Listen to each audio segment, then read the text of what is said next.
Kisah Nabi Muhammad Rasulullah. Abdul Muthalib wafat.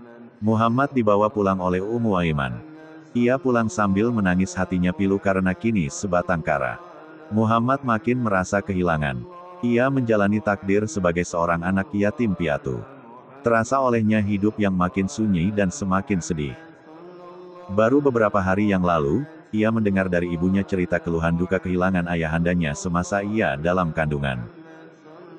Kini, ia melihat sendiri di hadapannya, ibunya pergi untuk tidak kembali lagi, sebagaimana ayahnya dulu.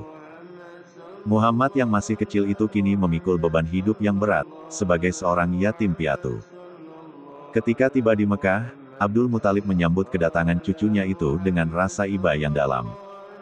Kecintaan Abdul Muthalib pun semakin bertambah kepada Muhammad.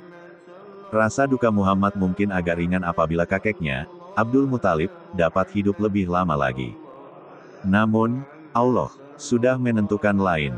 Pada usia 80 tahun, sang kakek pun meninggal dunia. Saat itu, Muhammad berusia 8 tahun. Ia mengiringi jenazah kakeknya ke kubur sambil berlinangan air mata. Kenangan sedih sebagai anak yatim piatu membekas begitu dalam pada diri Rasulullah, sehingga di dalam Al-Quran pun disebutkan ketika Allah mengingatkan Rasulullah akan nikmat yang dianugerahkan kepadanya di tengah kesedihan itu. Bukankah dia mendapatimu sebagai seorang yatim, lalu dia melindungimu? Surah Ad-Duha, 93-6. Dan dia mendapatimu sebagai seorang yang bingung, lalu dia memberikan petunjuk. Surah Ad-Duha, 93-7. Bersambung.